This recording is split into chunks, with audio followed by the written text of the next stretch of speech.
welcome to the Church of Jesus Christ. This week, we attended, I think on Thursday morning, we attended our grandson's Christmas program at school. I'm going to look at Candace, 3 to 4-year-olds. Is that who? I think there were 51 2 to 4-year-olds. Absolutely adorable. And with that comes all the mistakes that make it best, and all the surprising moments that make it best as well. And so it was just glorious. The procession, everything about it was wonderful. Within the program, these 51 little people sang a song that stirred me and kind of shook me into getting ready for Christmas. And they sang, "Go Tell It on the Mountain." And it had been a long time since I had heard that song in fullness. And when they're 2 to 4, fullness may not be the right designation to place, because not all the words are right, not all the pronunciation is right, but maybe the best version I've ever heard of "Go Tell It on the Mountain" nonetheless. So I thoroughly enjoyed it. And so our theme today is "Go Tell It on the Mountain." As you prepare for this season, as you prepare for this next year, I want you to consider the song "Go Tell It on the Mountain." And I'm not going to do all the words, but you know the song, and so I don't have to. But the chorus says, "Go tell it on the mountain, over the hills and everywhere. Go tell it on the mountain that Jesus Christ is born." So I thought, oh, what a nice theme for us. So that's what we're going to go with. What we have to know before we say anything else, because if you're receiving this message, you're receiving maybe a little call here. Oh, go tell it on the mountain. Oh, me, go tell it on the mountain. And if you're receiving that, let me just tell you, I'll give you an update. Most people know the story. They've heard at least about Jesus Christ. I don't know that they've heard the Christmas story, but they know about him.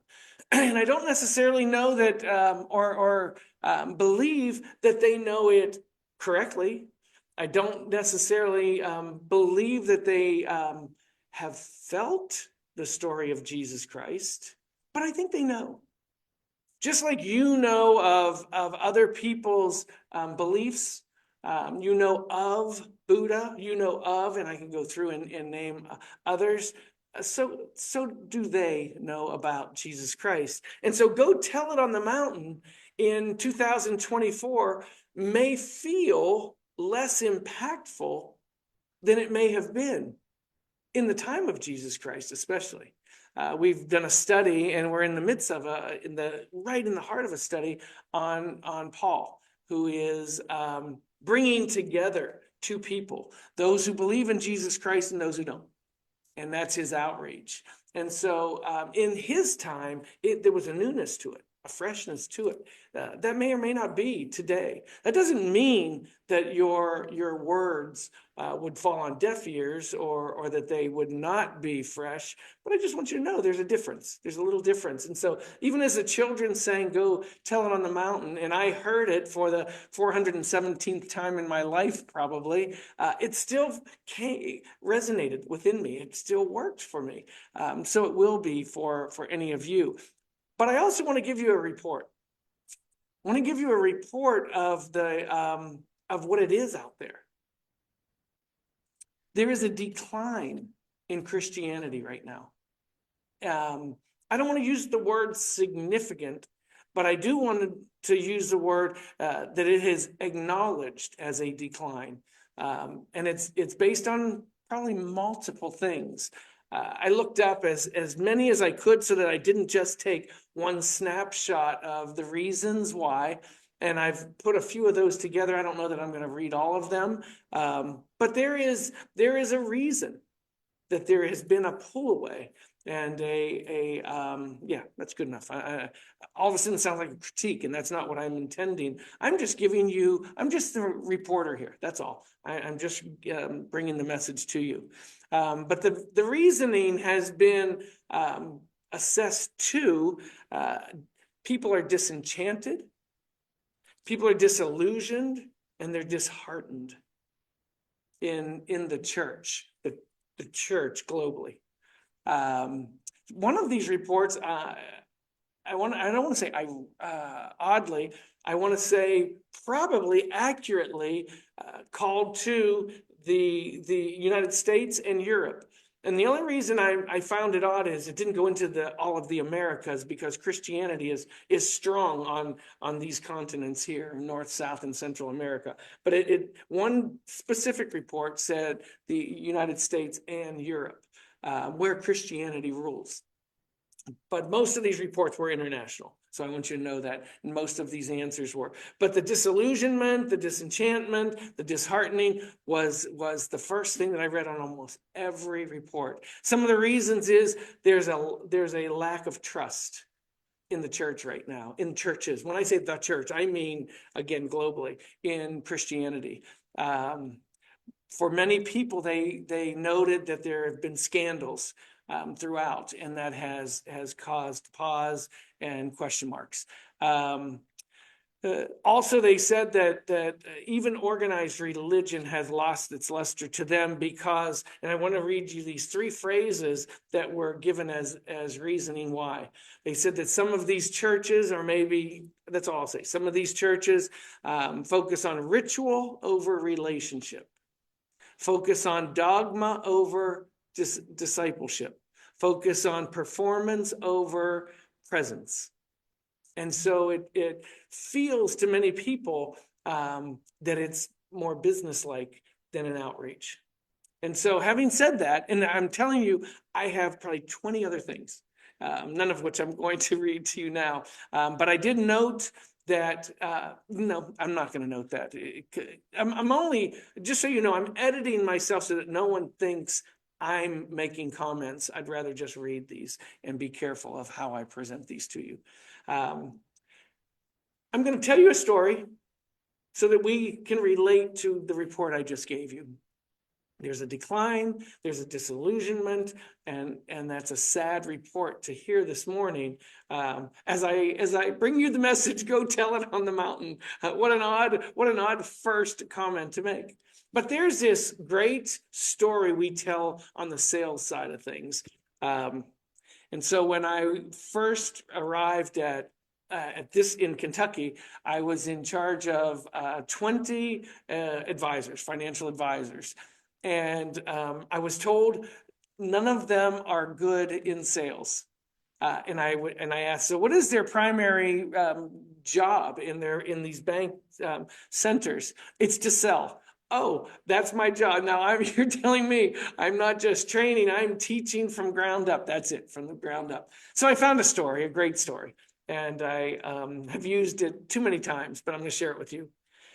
Two salespeople were sent to the same third world country to sell shoes. These were shoe salespeople, and they were sent, they were flown to this third world country to sell shoes. The first one spent about a week in the field and sent called back immediately to his superiors and said, nobody wears shoes here. Fly me back home. This is ridiculous.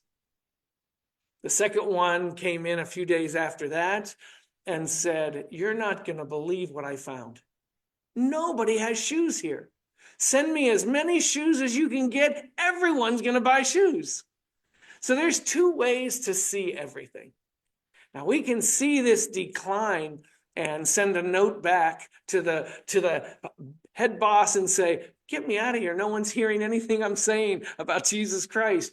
Or we can say, everyone's discouraged. Everyone feels like there's nothing real out there. What an opportunity we have to bring truth to them. Go tell it on the mountain.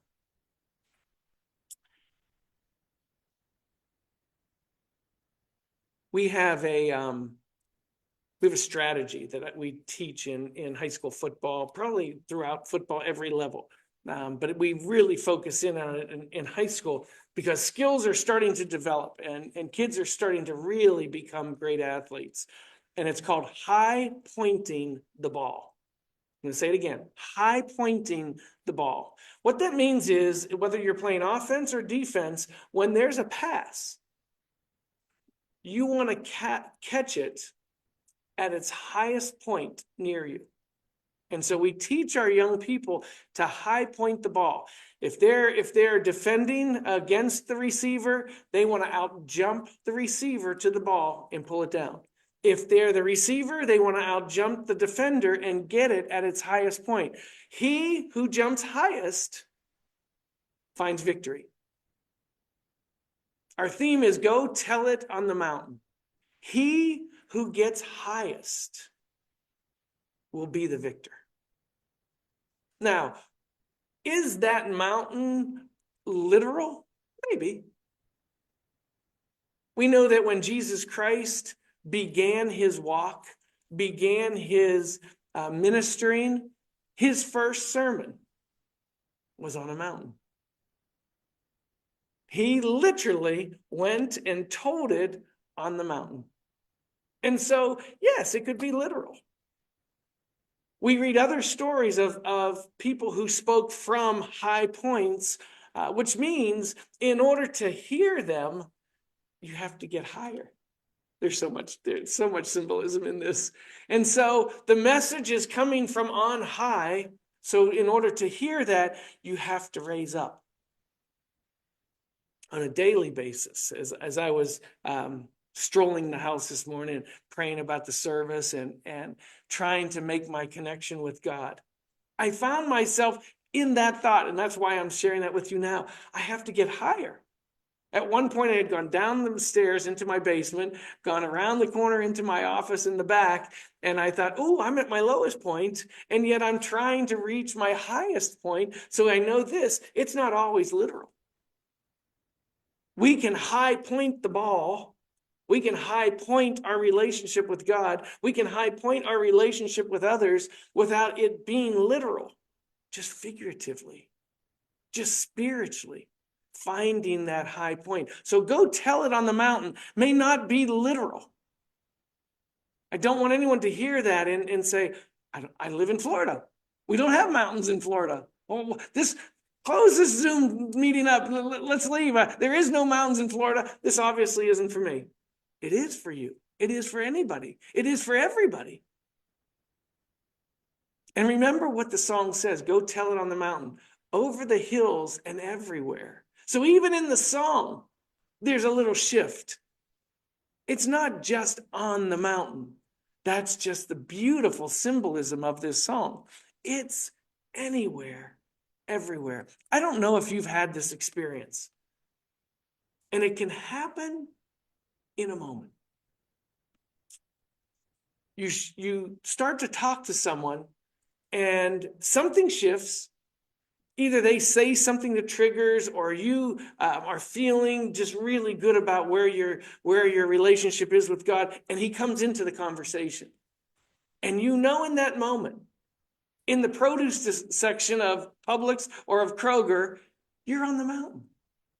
And you didn't even feel any shift at all. It just, we're there. This is one of those moments. So the message today, go tell it on the mountain, is applicable to wherever your feet are. Or wherever your ear is, because sometimes it may come on a device. Sometimes it may come on a Zoom call.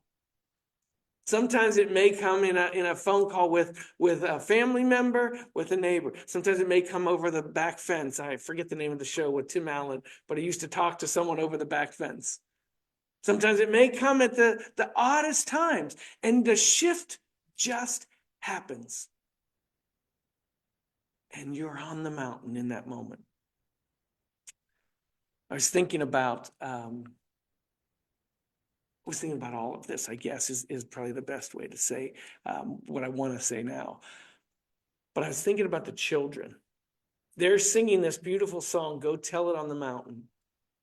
And when I hear those words, I hear talk. Go tell it on the mountain. And yet these children did neither of that. First, they told it in song. Sister Leah played on the piano this morning, and she told it to all of us on the piano. No words, just beautiful music. These little 2 to 4-year-olds told it. Go tell it on the mountain. They told it in song. And they probably didn't get all the words right. But the spirit that they brought into this room told everything. But long before they told it up on stage, I observed different things that were happening in this little program. And so they were telling it as an example to me, way different than how I first heard it. I heard it to tell, to verbalize. Now they've changed the rules by singing it. Sister Leah changed the rules by playing it. As they were coming, so how this little program works is they tell the story up front. An adult tells the story up front, and the children, in procession form, come down the middle aisle of this auditorium. And some of them are sheep, and some of them, they're in different clothing. It's just adorable. I don't know how many times we've seen it at this school, Candace. We have seen the twins, Charlie Joe, now William. So we've seen this, and every time it's fresh for me. Every time it's new. Every time I'm doing pictures the whole time. And in one of the processions, as it turned out, it was Mary. Mary stopped as she's coming down the middle aisle and went to her mom and gave her mom a big hug and a big kiss. And then she got back in line and continued down. She told the story in her actions. We didn't even know Go Tell It on the Mountain was going to be sung. We didn't know all that we were going to see, but I already saw the telling of the story of love before it even began. The kids got up front and they had different speaking roles, very short, to 2 to 4-year-olds, very short. They see the angel coming, I don't know what all the things they said, but they were very short. And it came to one little girl, and they pass the mic. There's one mic, and they pass it down this little row of children, and the next one gets the mic. And then this little girl got the mic and froze. And obviously a line she had probably practiced 412 times as well. Many times as I've heard that song, she practiced just as many times, and she panicked and froze. And I don't know what was said, but one of the children beside her leaned in and said something to her. And this is my observation. I don't know if it's accurate, but it's what I saw. And I saw it change, the setting change. And I don't think she came back to her line, but I don't recall that. But they passed the mic off. In that moment of being frozen, she held everything up, had all this negative attention on her. Everyone's leaning forward. She's probably feeling all the pressure and was in full panic. And whoever that was who leaned in and said something to her unfroze her. And she passed the mic on. A wonderful moment. Told in deed, told in action, not the story of Jesus Christ, but the love of Jesus Christ. All of these lessons for me. One of the angels was in the back row, and they have halos. They have little circles around their head with a stick up here in a little halo, a little adorable sparkle halo on their head.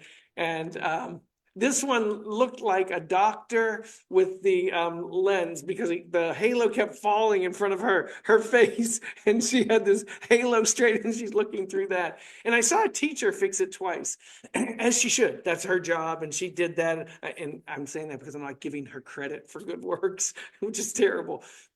But when all the attention was off of her, all the attention was off the angel, her halo kept falling. And I kept watching. And she had a little girl beside her who kept fixing it for her. Throughout this half-hour program, kept fixing it for her. Telling the story without words. Go tell it on the mountain. I'm nervous about my testimony. I'm nervous about talking to other people. I don't know what to say. That doesn't hinder you from telling the story. It doesn't hinder you from going to the mountain. I want you to understand that there's multiple ways to go tell it on the mountain. I have my own feeling from some of the things I didn't read to you about why people are losing their interest in church, and it has to do with behaviors more than anything else. It has to do with behaviors and things that are heard or not heard. I've always loved the scripture, study to show thyself approved. I love that scripture, and that says, learn the story. Learn the message, learn the story. And the second question the next question that I have is, who is giving this approval? Well, I believe it's twofold. Certainly to be approved of God, stamped, boom, stamped on your forehead, approved. This is one of my own, approved. But I also believe that we are subject to the approval of others. Jesus Christ says, love God, love others. So we don't do that for their approval. We do that they might approve of all that goes with that message, that lesson. I think that there is a risk to staking claim to being a follower of Jesus Christ. Because once you are a follower of Jesus Christ, there's much that goes with it. There's responsibility, there's behavior. The reason that Jesus Christ was so effective is his words and his deeds matched. They fit together. Too often, again, coming from my list that I tried to avoid, now it's spewing out of me before I can stop it from going further. Too often people find that those who stake claim to Jesus Christ don't match. Their actions don't prove out the intention of Jesus Christ. He modeled not just words, but he modeled behavior. And so it is with us. I often say in his physical absence, it's just us. So go tell it on the mountain is a wonderful call. As long as we understand where that mountain is, it's not necessarily physically up. That mountain is anywhere, as I told you earlier. It's in the produce section where you happen to go. That mountain is in the middle aisle as the procession is going through, and this little one stops with her mom. She's on the mountain in that moment. That mountain is on the stage when we're adjusting a little halo. That mountain is anywhere that your feet land and you are in the spirit intended by God. So understand, the telling of that story can happen anywhere. You establish the mountain. The mountain does not establish you. You make that mountain. You make the telling. I want you to understand that, so that, I'm not going to say excuses, but so that you don't reason out your effectiveness by just zeroing in on your weaknesses. We all have them. And so we go around them. One saw people with no shoes and no hope. One saw people with no shoes and hope. Limitless hope. It's all how you approach it. One says, my feet are on sandy ground in South Florida. There are no mountains here, so I'm exempt from this message. Another saw their feet on sandy ground and said, I have all kinds of opportunities. People come here in many ways in South Florida on their last leg. They've come to retire, and this is their last stop before their final stop. What an opportunity. So none of us exempt from this message. None of us. Be careful what you define and how you define it. You are they who know the message. You are they who have felt the message. You are they who are the benefactors of the birth of Jesus Christ. How do I get that from my heart to someone else's? Go tell it on the mountain. Let's think of now it. Go tell it on the mountain. It is a story of Jesus Christ. It is the story of his birth on this particular Sunday. So let's talk about the it part of the message today. Man failed. Beginning with man number one. Adam fell. And up into the time of Jesus Christ, every single person fell short. And so Jesus Christ modeled, as I told you earlier, his message, showed the way, and was crucified. So man failed even in their opportunity to celebrate the Son of God. And we failed every day since. That's the overall report for mankind. We failed. So the message is still needful. Your testimony is still needful. You see, you've heard you've heard the story. Maybe you've read it. Maybe you've studied to show yourself approved. So you have the information. Most likely, each one of you have felt it in some way. And so you've personalized this message. Now, how do I get that from here to there? I've told you, it doesn't have to be just words. It can be actions. It doesn't have to be just talking. It can be singing. It can be so many different modes and means to get to someone else. It just has to be real. It has to be sincere. Your testimony is yours. It can't be disputed. And so don't be afraid to share in the moment some facet of your testimony. Sometimes it sounds like this. Oh, I've had that experience before myself. I'm so sorry you're going through this.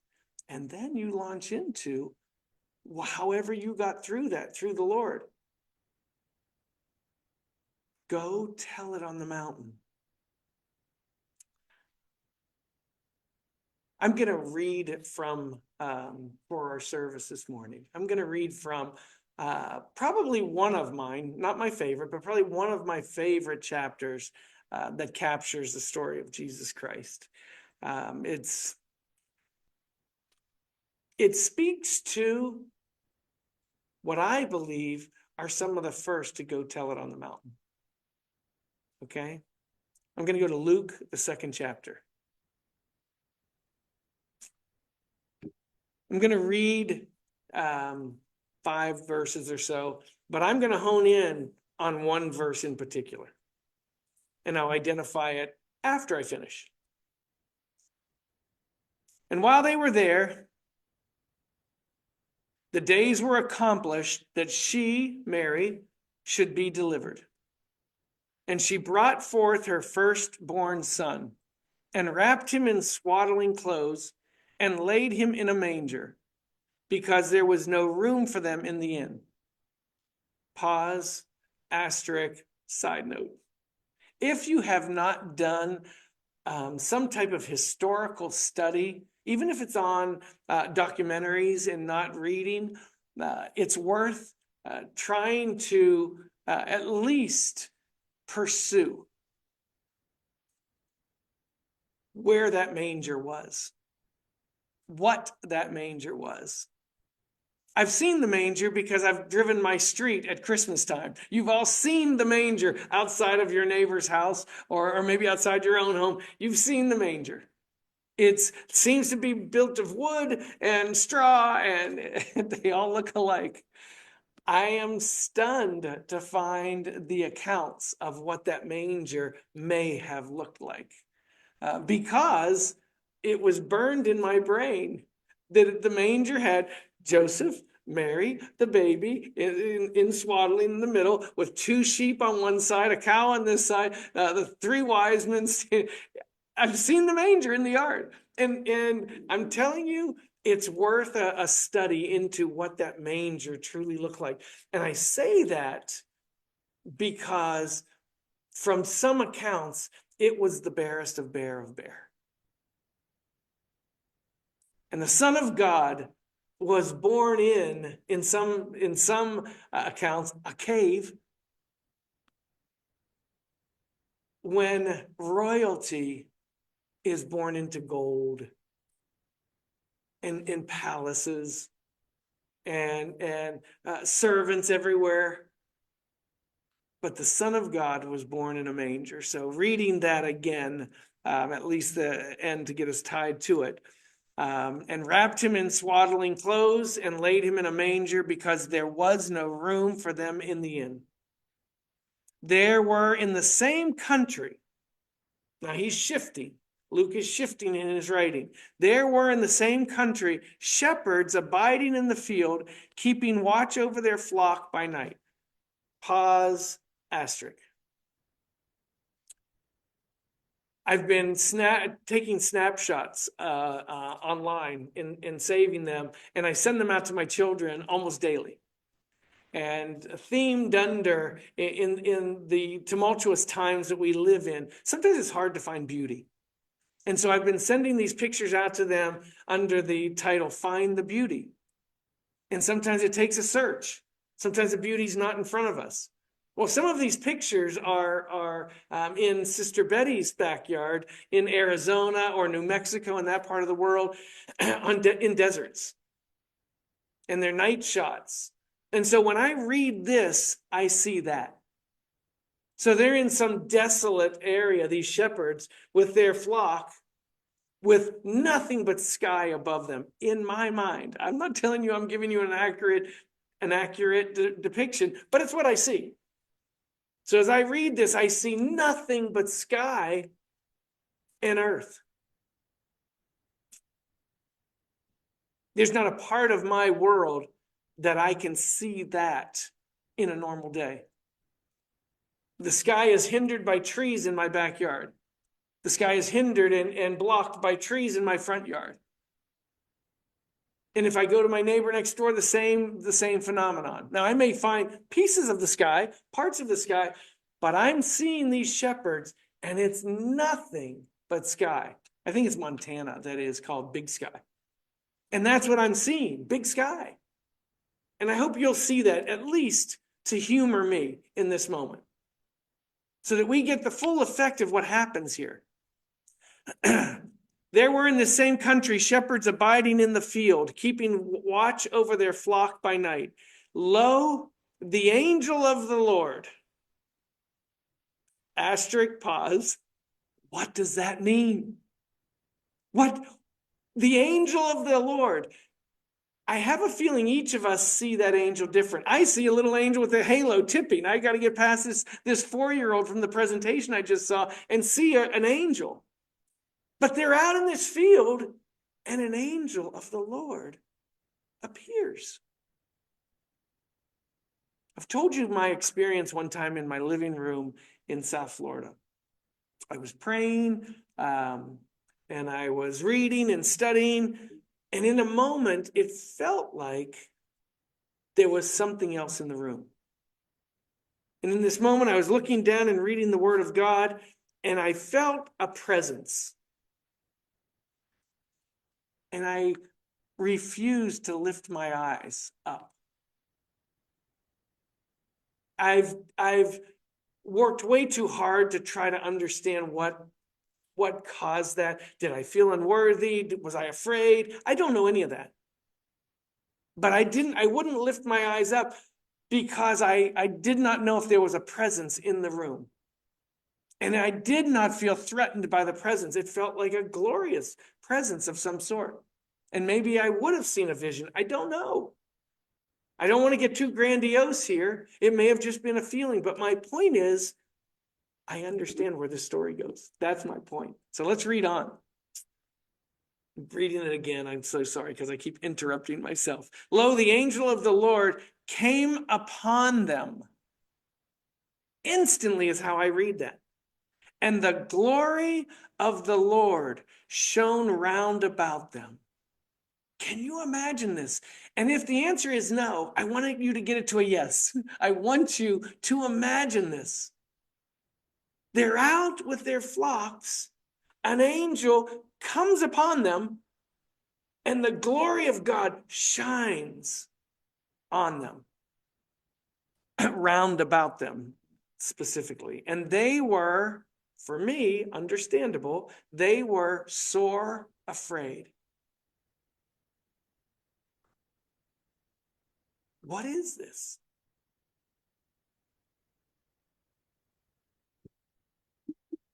I have so many comments to make here. So many comments. I'm not going to make any of them.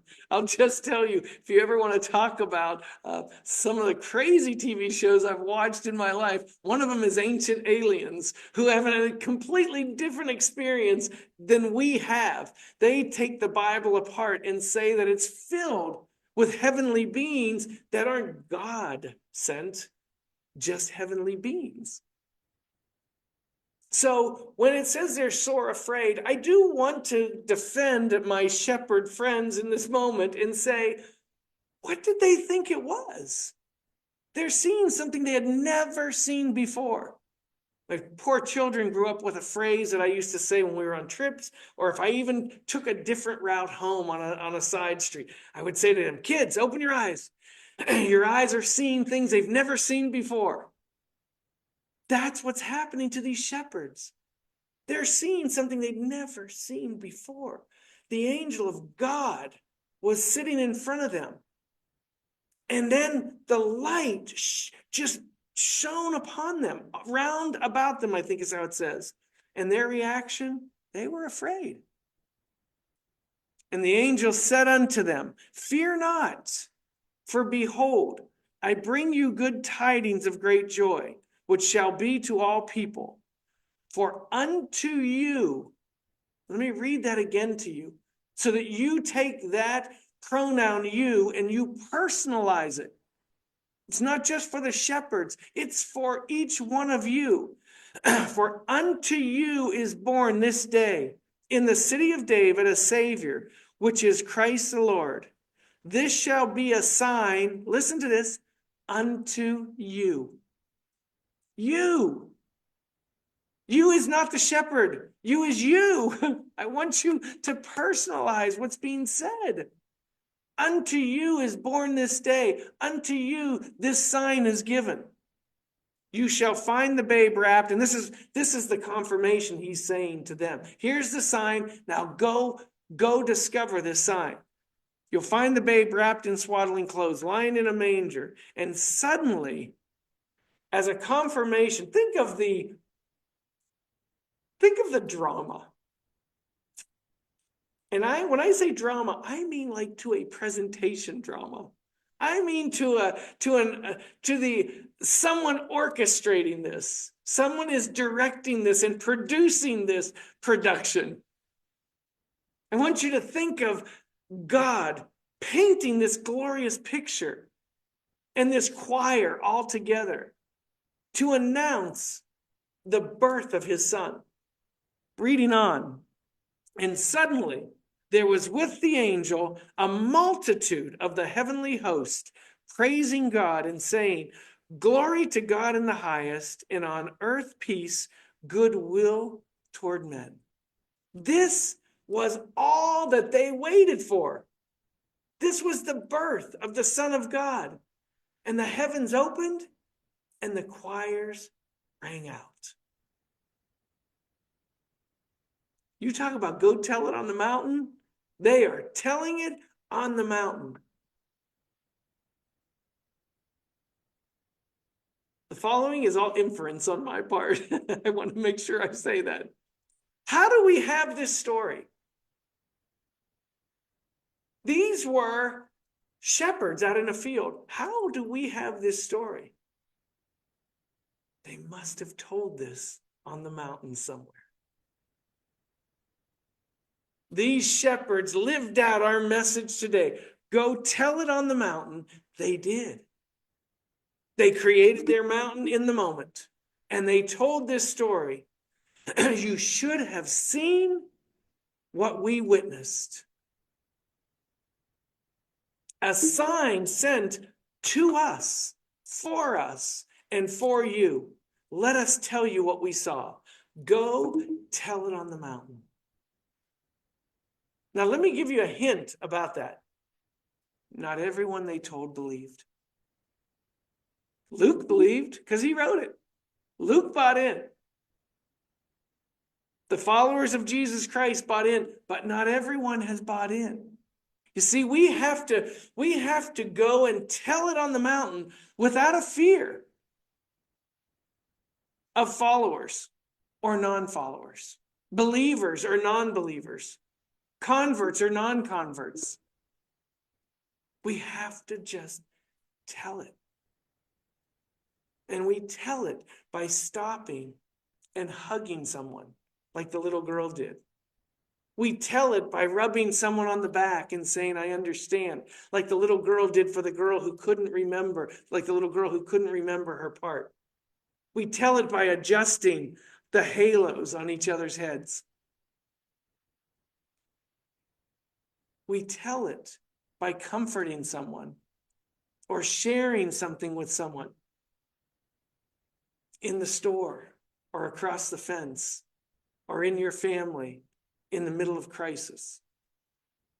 We are they who tell it on the mountain.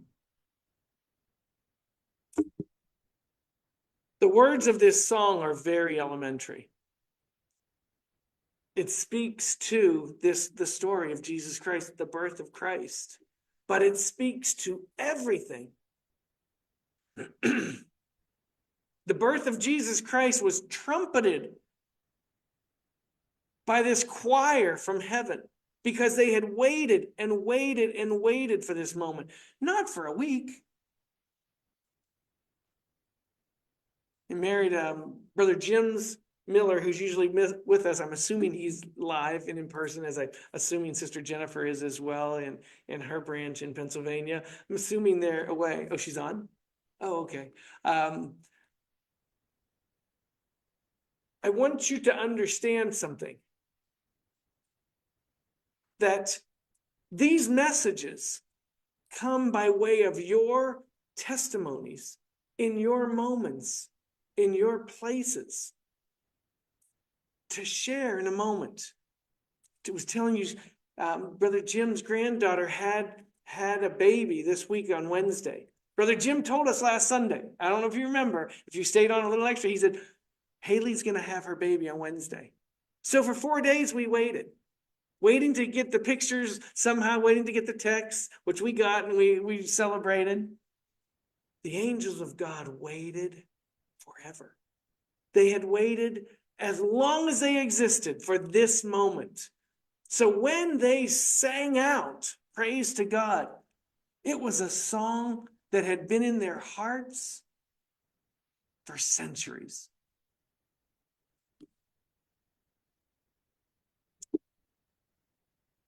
The angels went and told it on the mountain.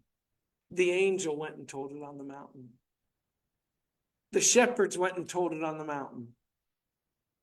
Jesus the Christ went and told it on a mountain. And now our message today is for each one of you. What will you choose to do? Whether by action or by word, whether by testimony or by some kind act. We tell it like Jesus Christ told it, filled with love. We show it like Jesus Christ showed it, filled with love and tenderness. Today, our message in celebration of Christmas is simple. Go tell it on the mountain. May the Lord bless each one of you in your telling.